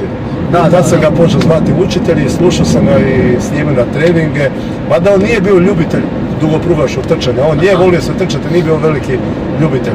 I jako pedantno je vodio to svoje trčanje, evo ova moja bilježnica, ovako rokovnik, on takvu bilježnicu ima ispisanu svog trčanja. On si vodio sve ove treninge, koliko je trčao utrke, koliko je trčao i strašan jedan čovjek i dobar prijatelj. Za one koji ne znaju, znači Stjepan Cerovac Štef je jedna od legendi karlovačke atletike. Čovjek koji je trčao jako puno utrka, pretežito cestu, ali trčao je sve živo i on je jedan od doslovce veteranskih legendi grada Karlovca i on je povukao Nikicu i Nikica je puno puta njega oslovljavao za učitelj u kasnijim našim družima. Sad je meni jasnije, bit će anegdota, ali to onu anegdotu koju si ti mene impresionirao strašno, to je na prvoj godini kad sam ja sudjelovao. Sad mi je jasno kako si imao tu snagu i kako ipak je tu mudrosti bilo, znači tu je mudrosti od, ajmo reći, sa, kako bi rekao, pozitivno starim Cerovcem, onaj mudrost od mudrog Cerovca. Tako je, samo ta starost na cesti provedena, ne starost ko starost, nego starost u trčanju. Staž na cesti, poderanih tenisica ima velikih doprinosa u tome kako ćeš se vladati i kako ćeš svaku trku izdržati. Pričao sam ti još nismo bili uključeni, jedne godine, evo znaju dječki, imao sam kilometara možda, pokazao sam ti možda 100 i nešto kilometara i rekao sam i dječki, mene oni su uvijek očekivali da ja idem sve, a oni uz mene da me prate i da me bodere. I svakim čast i hvala, jer da nije bilo njih, moje te prve skupine, njih 10-ak, jedne godine i 8, ja ne bi nikad to sam istrčao, sam to su teško, ali uz njihovu podršku, uz njihovo bodrenje na stazi, bilo je teških momenata, izdržao sam. A te godine sam rekao, nemam pripreme, nemam treninga, bila je neka i ozljedica, pa kako bude. I ja sam došao tu da evo sad ulazimo u Slunj, ja sam se osjećao čisto ok, oni mene pitaju kako se osjećaš, odlično, dobro je. Prošao je Slunj, meni je bilo dobro, tako da sam te godine bez nekakvih velikih priprema, što se treba pripremati za ovakve stvari, istrčao sam. A to je opet sad sve iskustvo, slušanje sebe, slušanje onog prije, što sam rekao, Cerovca, učitelja, kako rasporediti se snagu, ne se trošiti bez veze i onda je uspjeh relativno. Još da vas pitam, dečki, kako je, evo sad dolazimo u Slunj, 50 km je na ulazu u Slunj, ako dobro mjeri auto, kako je, znači, taj rat prolazi, završava, kako zadržati zdravu glavu, šta mnogi, što je teško i mnogi ne uspiju, kako zadržati zdravu glavu? Sad si postavio pitanje. Ali to je ozbiljno pitanje, mislim. To je teško, mislim. Pravo pitanje. Tako sam ja i krenuo, malo sam onako, kad sam otišao iz specijalne policije, kad su nas, moram to reći, javno, razbucali su nas 2001. godine, crveni Khmer, ja to tako zovem, neka riječ kako hoće, da, razbucali su nas, poskidali neke u prisilnu mirovinu, neke u otkaz, neke po postajama. Ja sam imao tu sreću da sam otišao u policijsku postaju delati, ali opet sam bio s time nezadovoljan, jer ja sam volio zeleni odor, odnosno htio sam svoj želju ostati intervent, ali nije se moglo, jel? I onda sam prekinuo i sa bavljenim aktivnosti, sportom, jednostavno ne znam, dođete kako, jel? I prošle godinu dana, dve, ja otišao zdravlje, ideš ti provjeravati trigliceridi, uglavnom sve loše bilo. Loši nalazi. Da, loši nalazi, ajde, kupuj prvo bicikl, nekakav kupio bez veze neku ragu od bicikla, prvo s time, i onda poslije tenisice, ajmo, krećemo se. Tad u to vrijeme su nam pokazivali, kad sam ja vozio bicikl, da smo ludi malo, znaš, onako.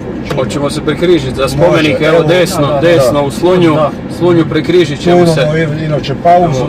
Oca i Sina i Duha Svetog, amen. Tu se radi i pauza, upalimo svijeću za poginule, napravimo jednu kraću pauzu i onda krećemo dalje. Presvuku se ljudi, umore se malo, zamjene se naprave koje trebaju i onda krećemo dalje.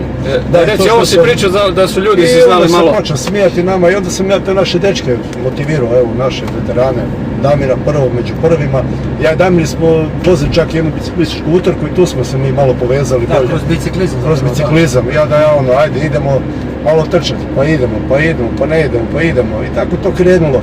Prva duža utrka, polumaraton, za što se trebaju svi stvarno spremati. Mi smo došli na Starek, gdje je tamo 1000 ljudi je na startu, pa trebaš tu ozbiljno shvatiti. I onda mi u šali, ajmo se prijaviti u ime udruge. Imali Pepa Savo Dušedu, naš Pepa, hvala mu, mi se prijavili dole nas, 8 bilo koliko. Pepa je, samo da to Nikica još nadometne, to je možda bitno za reći. Znači, Dražen Perković, Pepa, ne treba pričati, svi znamo koji je šta je. On je, kao s obzirom da je sportaš do srži, on je nama dao bezrezervnu podršku. Znači, Nikica, još nismo ni spomenuli neke druge aktivnosti i trke na koje smo išli van Hrvatske. Budemo. Uglavnom, sad kad je Nikica, znači Pepa je, kad je Nikica izašao s tom idejom, on je od prve dao bezrezervnu podršku za sve. On je tada bio glavni prvo u specijalnoj, pa u interventnoj. i on je zapravo nama bio, ja bi to slobodno rekao, vjetar u leđa, jer da on je napravo, on je išao s nama, recimo išao je s nama, evo jedan samo detalj, u Beč na Vienna City Marathon. On nas je vozio. 2 godine. Vozio u Beč na Vienna City Marathon. Znači onda, naravno, tu je i udruga stala iza nas, ali Pepa kao osoba je glavni, ja bih rekao, vjetar u leđa. Za sve to. Da. Evo Nikice sad. I sad ja kažem njima, rekao, ajde idemo na polumaraton. Oni Damir, kakav polumaraton? Pa je bili u životu 10 km, nisam u komadu trčao. Pa daj, rekao, hodat ćemo, za 2 sata ćemo ga ishodati. Ono, i ajde, mi se tako dogovorimo, idemo. I na kraju, sjećam se dobro naših vremena, ja istrčim prvi svoj polumaraton u životu, znači isto bez priprema, 1 sat 36 minuta. Što se neki u školi trčanja spremaju godinu dana da bi to istrčali. Damir Matan, 1 sat 49 minuta. Kak pamtiš to? Kak pamtiš to? Jesi baš morao. Ivo Radočaj, ispod 2 sata. Saša Poljak, 1 sat 50 i neka minuta. Znači, napravili smo nekakav ovoga, ali su svi bili ispod 2 sata. Svi. I na kraju kad se to zbere, kad gledaš iz ove perspektive danas koliko se u školi trča, ljudi spremaju da bi polumaraton istrčali za 2 sata, jako puno truda i muke, oni su to istrčali bez priprema. I tako da ja im skidam kapu i onda su oni vidjeli da mi možemo trčati, da mi imamo volje i onda smo se mi dalje počeli malo ozbiljnije spremati. Onda sam ja išao druge godine za par minuta niže na 1 sat i 30, onda malo uz treninge Saši Belčiću zahvaliti koji me jedno 2-3 tjedna me spremao i tad sam imao moje prvi najbolje vrijeme na polumaratonu je bilo 1 sat i 25 minuta. Izvrstan rezultat. Što je, Nenad, ti si sportaš, ti znaš da je to vrhunsko. No ne, pa to je brutalno. Sve ispod 1.30. To je brutalno. Trčao sam sa našom olimpijkom Marijom Vrajić, dugo sam je pratio, trčao sam s njom i onda su posle krenule utrke, Karlovački Cenar kojeg smo trčali ispod 40 minuta, u Sinju utrka 10 km, državno bilo prvenstvo, tu sam isto trčao neke 37 minuta sa svojim tadašnjim godinama u kategoriji 50.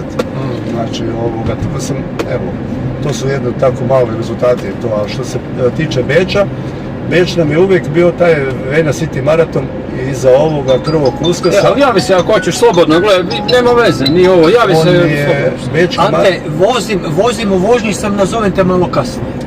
Da. Može, nazovem te malo kasnije, može? Ajde, pozdrav. Vienna City Maraton. Za Beč, jel? Da, Vienna City Maraton je uvijek drugi tjedan u 4. mjesecu se održava. A poklapa se 2 tjedna iz ovog našeg Krvog Uskrsa. Znači ja kad sam ovdje utrčao cijelu dionicu, išli smo u Beč na maraton. Dođemo gore, isto te prve godine smo se po Beču vozili,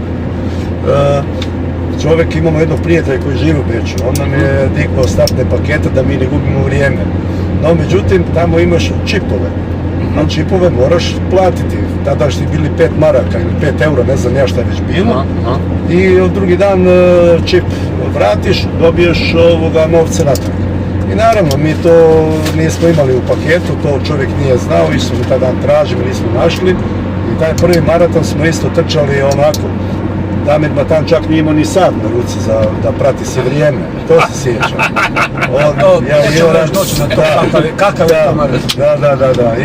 Da. Umirali smo poslije njega. I ja taj maraton istrčim isto za 3 sata i 43 minute, prvi maraton, znači nakon ovoga.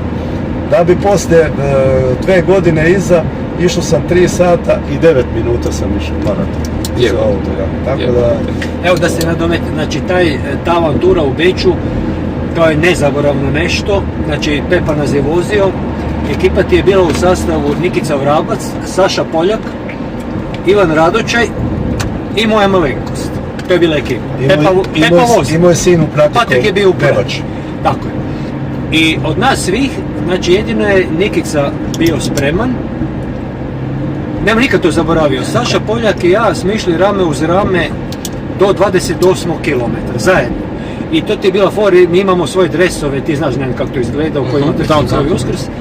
I tamo Austrijanci, to je bilo zanimljivo, kužiš, Croatia policaj, znaš, oni viču. I onako bodre, Saša i ja smo išli do 28, onda je on već tada se raspao Iva Radoća je nekako na jedvipe jade, uglavnom poanta. Saša, ja i Iva smo bili sretni da smo uopće to preživjeli. A da ti ne pričam da smo tjednina iza osjećali posljedice, nema nikad to zaboravio jer nismo bili spremni, osim Nikice. Znači mi smo došli na maraton, a kužiš, maraton kao službena trka, ovaj naš Krvavi Uskrs, to je memorijal, to nije trka. Znači mi se ne takmičemo, to je memorijal i ide kak ide, ali ti kad dođeš na maraton, Kad ganjaš vrijeme, da. pa ne, onda više, mislim, moram reći, zajbanci je gotovo. Da. I mi smo tu probali dati sve od sebe, to je bilo, znači kad smo išli, kad nas je Pepa vozio nazad, to ti je pokazano. Pepa nas vozi nazad, sretni kad smo uopće završili svi. I mi ti stanemo negdje u Sloveniji na kavu, ja i Iva Radović, ne moramo iz kombija, ne moramo izaći. Te godine kad ste bili ti Radović i Saša, tad nije Pepa bio, tad sam ja vozio kombi i gore i natrag jer nisi htjeli voziti niko kombi. Tako, i tad kaže ko će voziti, Nikica vozi, poslije maratona još vozi kombi natrag za Hrvatsku. Ne, ali tad si vozio ti, ali ona prva godina prije kad je Pepa vozio, znači to hoću reći, mi izlazimo znači, negdje na pumpi u Sloveniji, Iva Radović i ja izlazimo ko invalid, znači mi ne možemo izaći iz voza, jer su se ohladili, znaš, mišići, tetivi ligamenti i mi, a to govori samo da nismo bili spremni kako to treba biti, osim velim vrapca. Da, mislim to je baš, trčanje nije za podcijeniti. Ja isto kažem, moja prvo sudjelovanje na ultra, kad ne ganjamo rezultat, ali opet, znači pripremao sam se, nisam htio doći, pripremao sam se i stvarno bilo ugodno. Dok druge godine nisam napravio dobru pripremu i to je nešto sasvim drugo. Kad priprema nije dobra, umiranje, ajme meni, sve je bilo dobro do nekog, ajde, prva dionica, sve to ide super, ali kad je došao uspon dolje od Čatrnje, kad smo prešli Koranski most, gore, ajme meni muke po Mateju, kako bi se reklo, kad nisi dovoljno spreman. Sve to izgleda dobro, divno, krasno, ali treba biti pripremljen. A pa gledaj, evo jedan detalj sa našeg ultramaratona koji govori u prilog ovoj tvojoj tezi. Jedan naš prijatelj, moj rođak Marinko Radić. Znači, uglavnom radi se o tome, neki dečki su pokušavali slijediti Nikicu u tom putu da se istrči sve. Ali da bi se istrčilo 90 km, to je Nenad za to, dakle to je dupli maraton. Da bi ti to istrčao, to bez adekvatne pripreme, to je mission impossible. To ne ide, znači ne možeš, zato ja koji sam već kužio nešto, ja sam tad već bio u atletskom klubu Sljeme iz Zagreba i već sam ja kužio te stvari da se ne može sam tako pustiti u to. Međutim, neki dečki su mislili da mogu i mogli su, ali jebi ga jedan jedini put. Nikica je to sve godine, a neki dečki su sad nije bitno koji napravili to jednom i nikada više, jer su nakon toga doživjeli raspad sustava. Da, a Nikica to trči, to je nevjerovatno. Ti si poderao ovog asfalta više nego neki šleperi. To je nevjerovatno. Naplatit će mi se staviti to je nevjerovatno. Ceste. To je nevjerovatno. Da, trebate oporezovati. Darko će mi naplatiti se staviti. Bog, Darko. Trebate. Da, stvarno, meni su fascinantne krize u trčanju na duge pruge. Pa kad nastupi kriza, pa onda prebroditi krizu i jedanput kako se to objašnjava? Prvo se kaže nema krize, ko kaže da nema krize, taj laže. To nije istina. Kriza mora biti. Da, maraton, evo recimo u maratonu se krize javljaju i to je interesantno, 30 i neki kilometar dolazi do krize. Evo onda vam dolazi psihološka kriza, prije svega, prva psihološka kriza. Pa se zamišljaš, pa što to sad meni treba? Pa ti ovdje jedan govori ajde, a ovaj drugi govori ne ide, stani. Taj moment treba proći. A onda dolazi i fizička kriza, u ovom slučaju što kaže Damir, ako baš i malo nisi spreman. Dolazi i fizička kriza.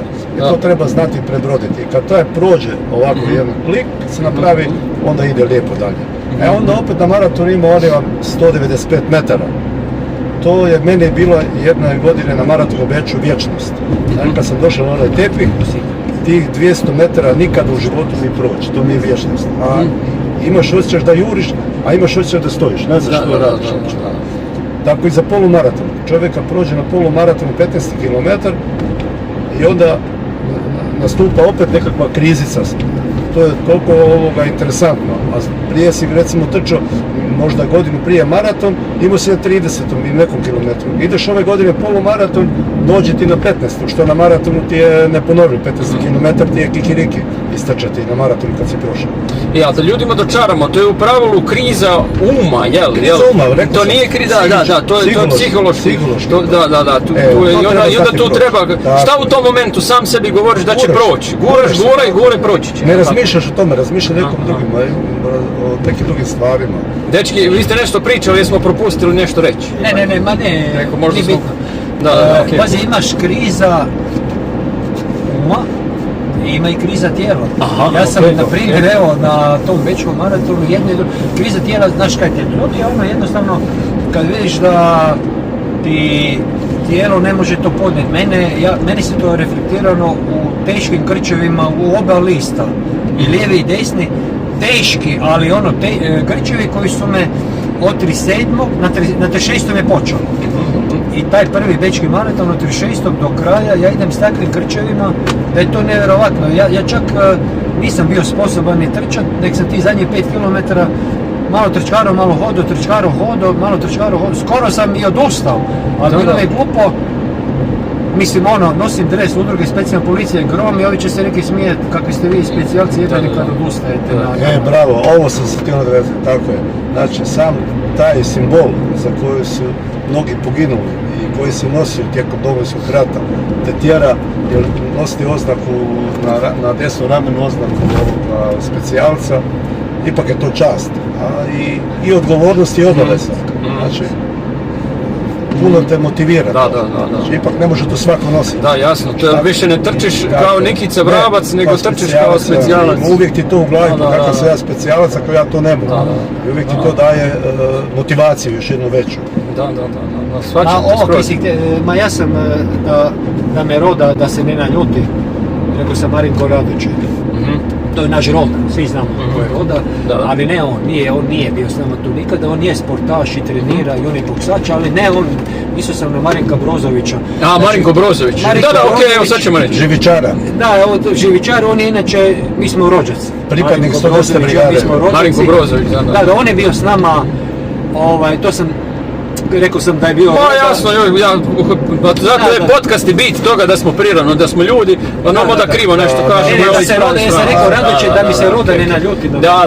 Ali Marinko Brozović, on je, znači, evo, on mi je rođak pa se neće naljutiti. On je jedan od onih kojim prinja, znači on je istrčao sve. Znači sve, 90 km. Ali, sad pazi, ima ali.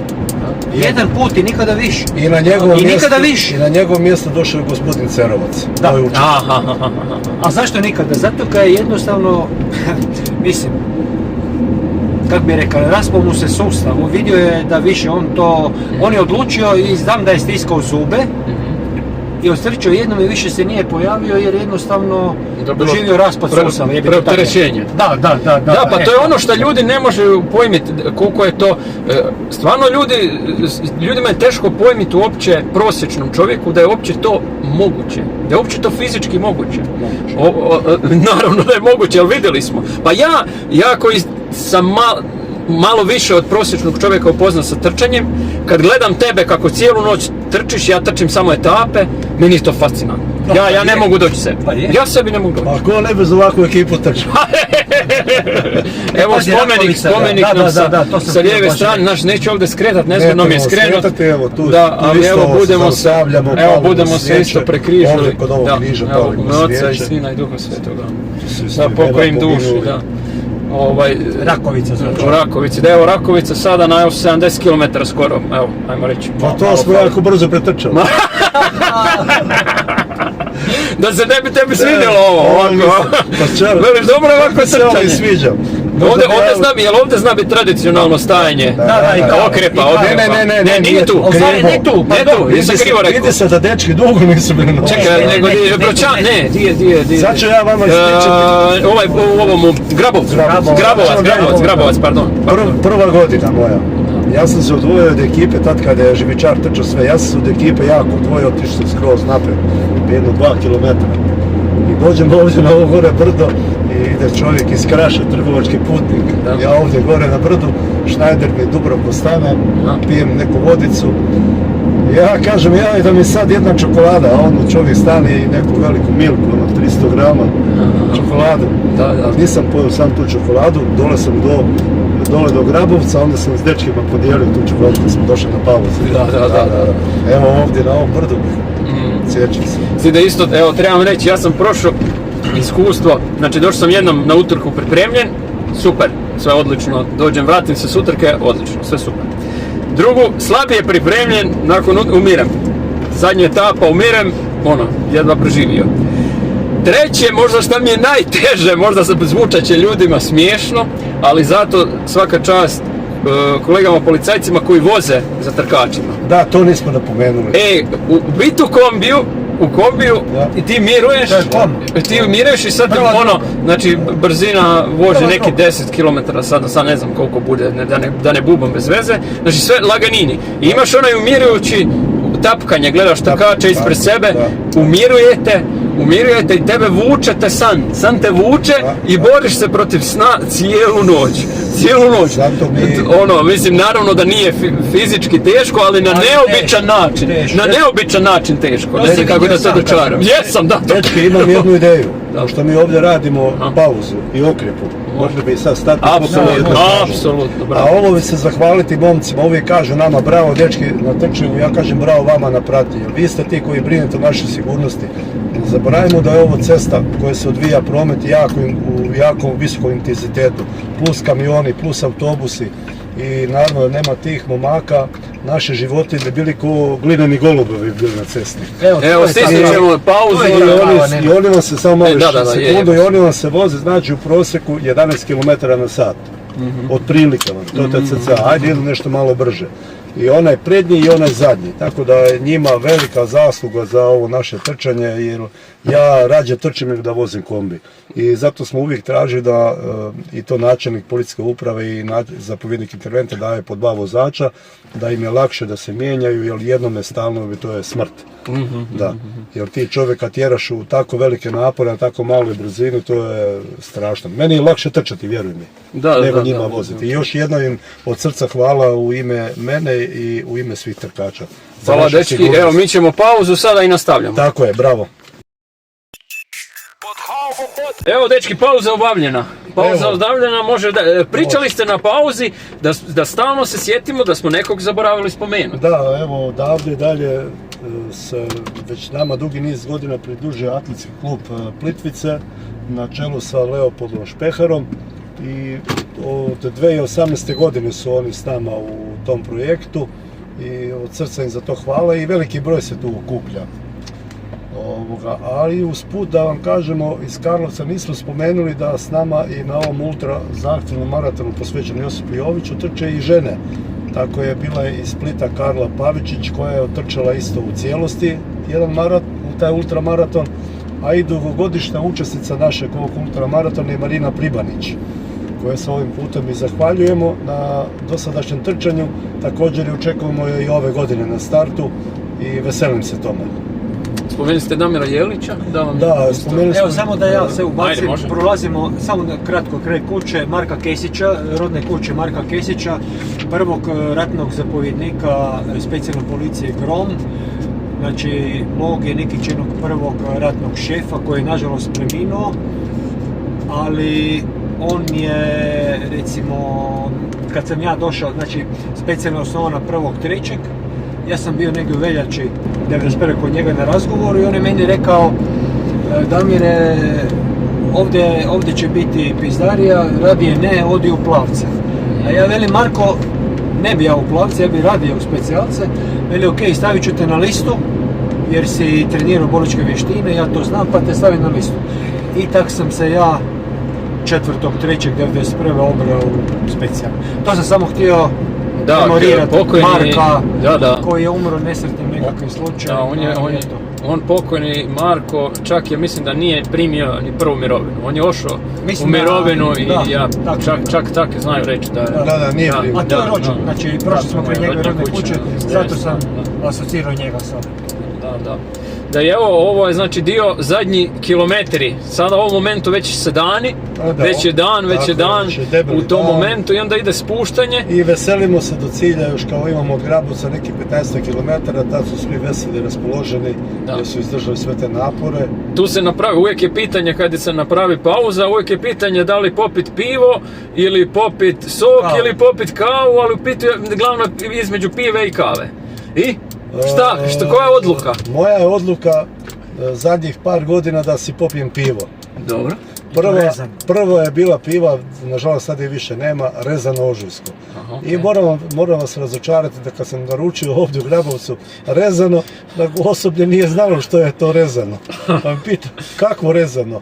Pa ožujsko rezano, pa nemamo mi tako pivo. I šta onda? Sam bio tužan. Samo onda kavu? Ne, kakve kavu, onda sam županijsku našu Karlovačku naručio. Dobro, utrčaj, dobro, ti si u tom momentu, znači u tom momentu si na nekih 70 i više kilometara. Da. Na 70 i više kilometara. I tada, to čak nije ni zezancija, ne bi sad htjeli posebno ništa reklamirati, ali da stvarno obnovi zalihe energije kad je tijelo potrošeno, glikogen taj kad je potrošen, da stvarno pivo bude korisna supstanca. Pa meni se pokazalo korisna i od tad to prakticiram. Da, ok. Veliš tebi osobno? Meni osobno da. Ne kažemo da je za svakog, ali eto, da. A Damire, a ti? Pa ja... ovako, gledaj, nekraće. Znači, ja sam u sve to, kad smo neki to krenuli sa tim trčanjem i još malo ozbiljnije, pa treninzi ozbiljnije, pa sve to skupa, ja sam se spletom neke okolnosti obreo u akcijskom klubu Sljeme iz Zagreba. I dan danas sam ja njihov, i dan danas pridruženi član, njihov predsjednik i selektor Hrvatske ultra i trial reprezentacije Dragan Janković, Janko, je i moj kum i dobar prijatelj. Što ste u tome što kad uđeš u Sljeme, to je sad, evo, moram odati tu jednu tajnu, mada svi trkači to znaju, ali mnogi ne znaju, u Sljemenu se svaki trening završava uz pivo. Nema treninga ili utrke gdje se ne popije piva, jedna, dve, neki tri, jebi ga kako ko. Znači, karakteristično je za atletski klub Sljeme da je piva rehidracija paralelno sa hidrom. Eto vidite. Prekidam vas, evo, ovdje palimo isto svijeću našem poginulom policajcu Hodaku, Nikoli Hodaku, koji je položio život na oltar domovine braneći ovaj kraj. Da, svaka čast. Selište. Da, i onda sad ide ovaj trenutak, lagano se hvatamo nizbrdice, tako je. Tada djeluje lakše, svima dobrodošla, ali svi su veseli. I onda slijedi nešto najteže, uspon koji traje 7 km. Jako strm. Ma blagi uspon. Dobro, ne znam baš, dobro, možda je, da. Ja volim reći u šali kad će uspon da se odmorimo.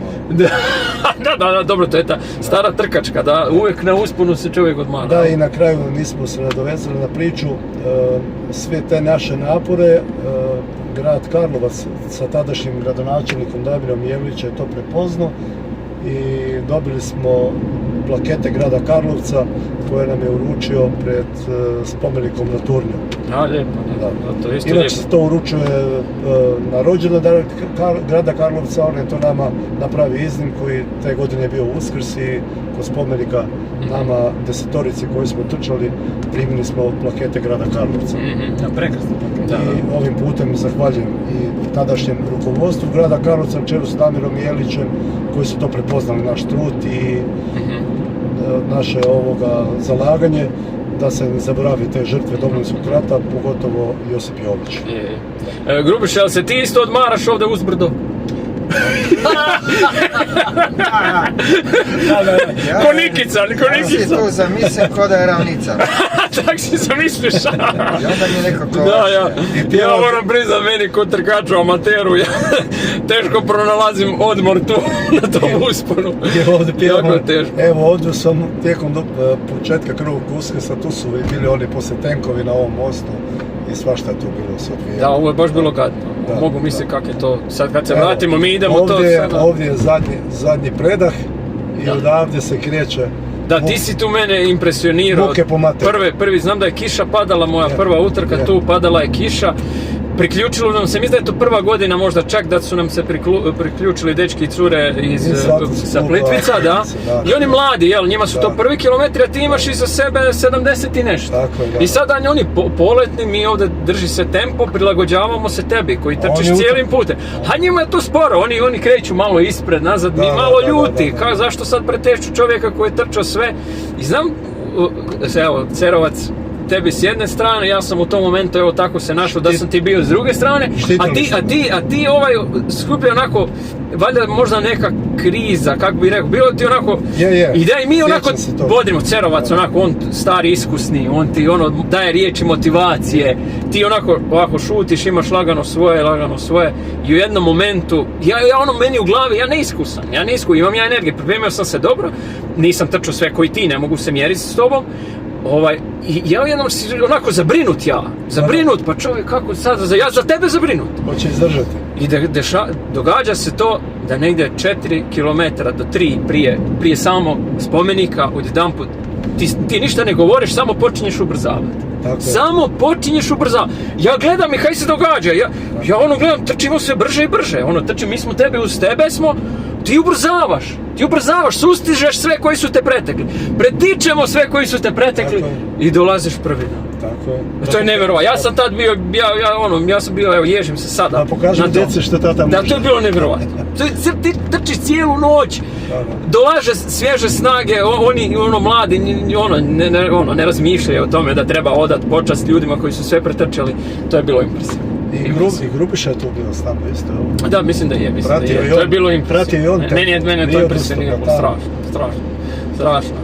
Da, evo, sad da se malo prisjetimo, možemo si zamisliti vremena kada, evo, zbog čeg se sve ovo događamo, Josip Jović koji je stradao, kako je to izgledalo tada na taj krvavi Uskrs i kada je to, nismo se mogli smijati ko sad, kada je bilo nešto sasvim drugo u zraku, nešto sasvim drugo. I onda poanta sve te priče, pošto ja Josipu Joviću nisam u to vrijeme mogući i na sahranu dole u njegovu rodno mjesto Aržana gdje je sahranjen.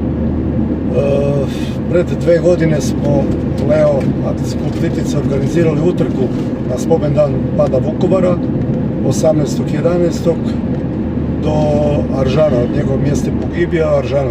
Utrka je trajala podijeljena u 4 etape, tako da smo na dan 21.11. kada je Josip Jović i rođen bili na njegovom grobu i to je za mene bio isto jedan posebno emotivan trenutak. Tad sam prvi puta bio na njegovom posljednjem počivalištu i u njegovoj rodnoj kući sa njegovom obitelji, sa bratom, nećakom, od kojima sam od tad u kontaktu.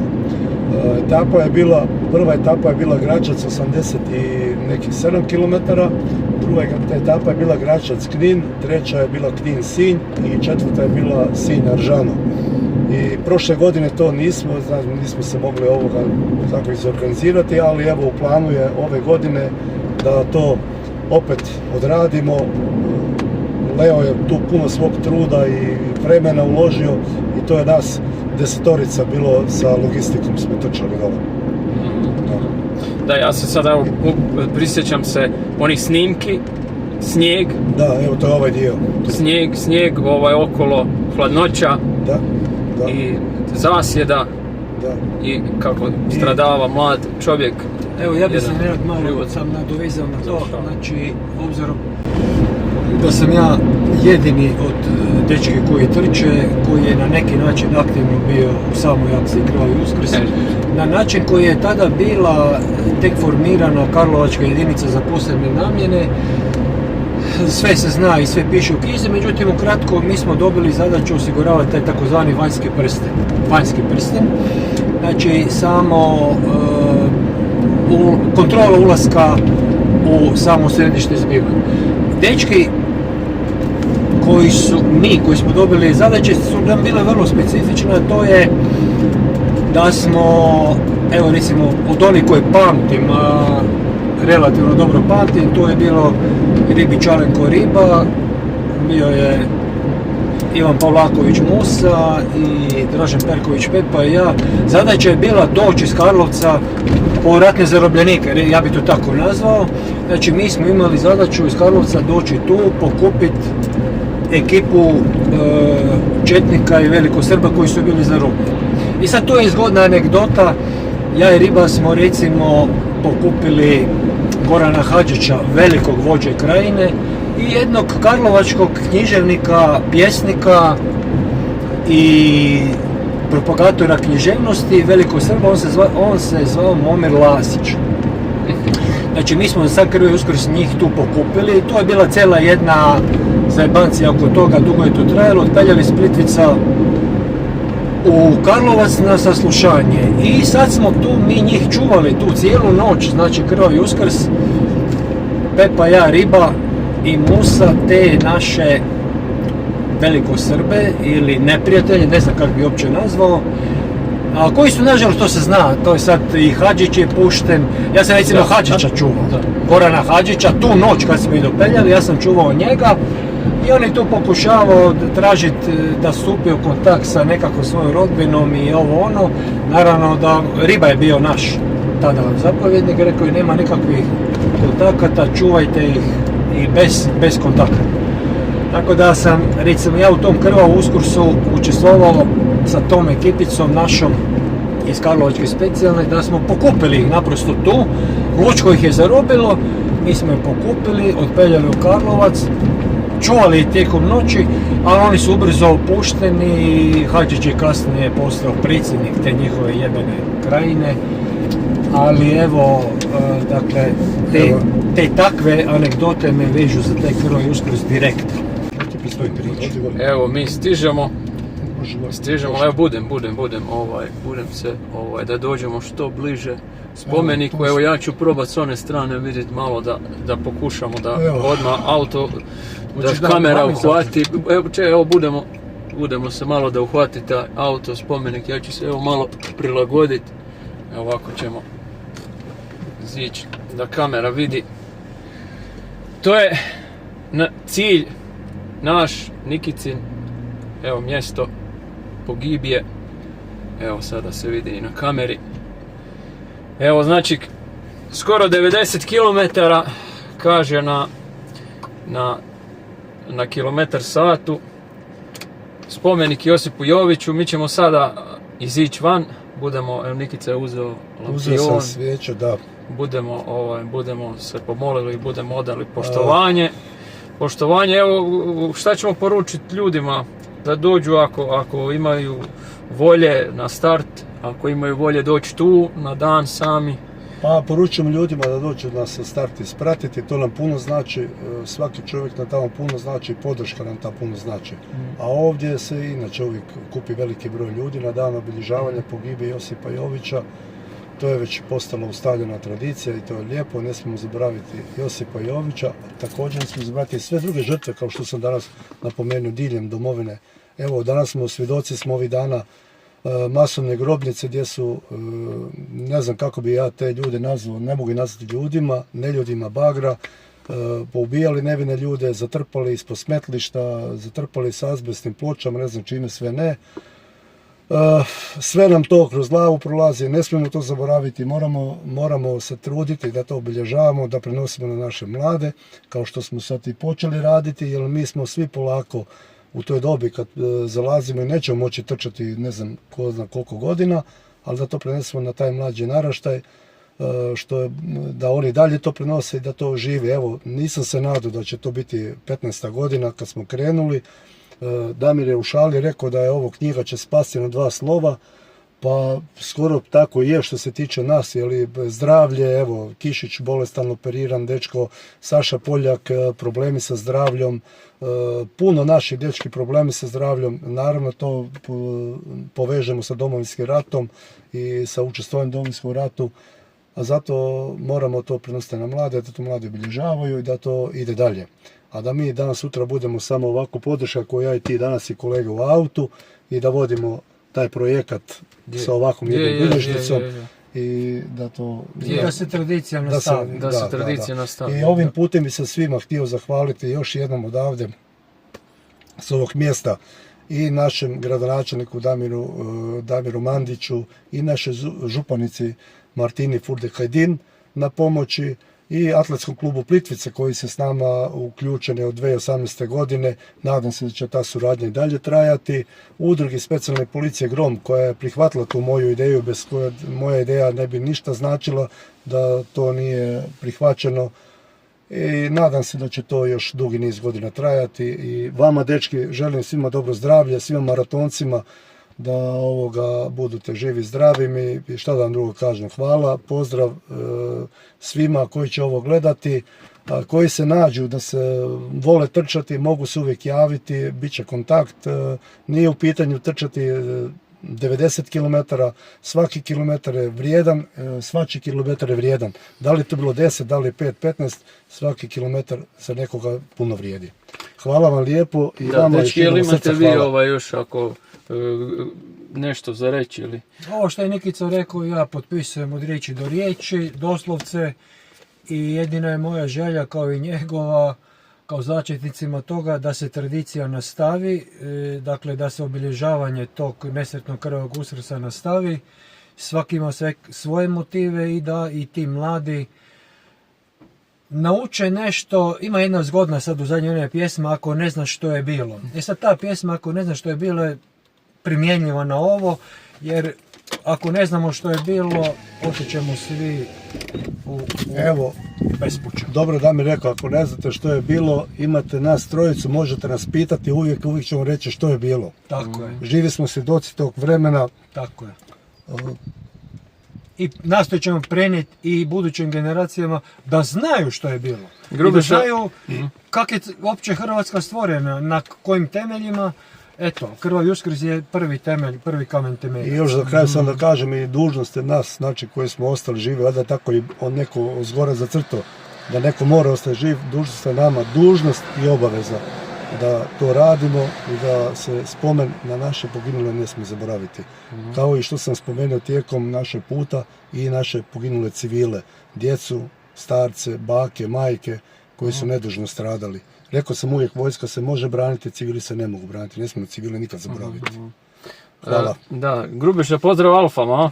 Pozdrav, meni je prvo zadovoljstvo uopće što sam član te ekipe i sve pozdravljam prvo, znači stare dečke koji su trčali od početka i pozdravljam sadašnju ekipu koja trči kao i buduće naraštaje i nadamo se da će se to čim duže ne zaboraviti i da ćemo imati to dugo godina, tu tradiciju i da mladi to prenesu, mi ćemo prenesti na mlade, da mladi prenose dalje na buduće naraštaje. Da znaju što je bilo.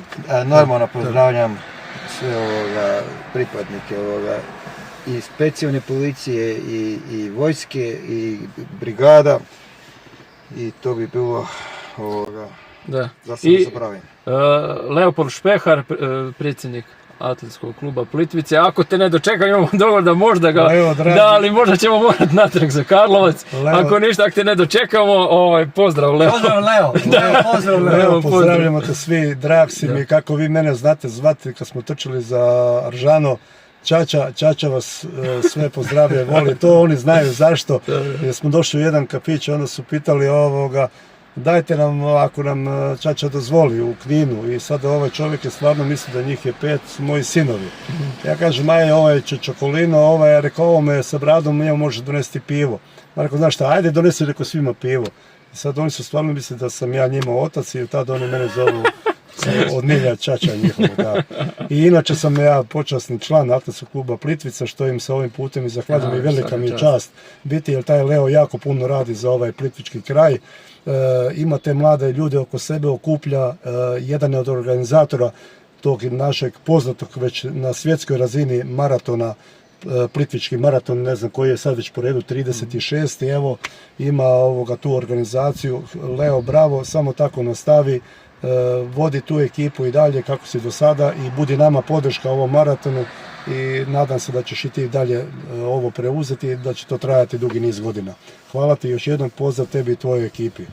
Evo, dobro. Ljudi, pozdrav, evo mi ćemo, odat ćemo počast, a ništa, gledajte nas i dajte podršku ako možete. Tako je, mi idemo našem Josipu paliti svijeću. Dolaze uskršnji blagdani, sad Uskrs ove godine malo kasnije, evo ja vam u ime cijele ekipe želim sretan i blagoslovljen Uskrs i budite mi živi i zdravi i vidimo se do godine opet na ovom mjestu ovdje. Hvala vam lijepo, lijepi pozdrav. Pozdrav. Autor koji ga je radio, on simbolizira znači jednu mladu ovdje bukvu u ovom ličkom kraju. A mlada bukva je prekinuta, kao što vidite prekinuta je. Znači simbolizira prekinuti jedan mladi život.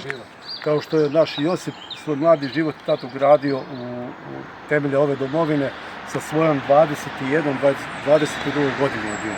Evo, to vam je spomenik koji simbolizira prekid. Korijeni su ostali, a korijeni su dole. Znači, korijeni predstavljaju da mi dalje živimo ovdje, jedno njegov život je prekinut.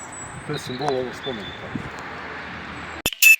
Pod haubom pod, pod haubom pod, pod haubom pod, pod haubom pod, pod haubom.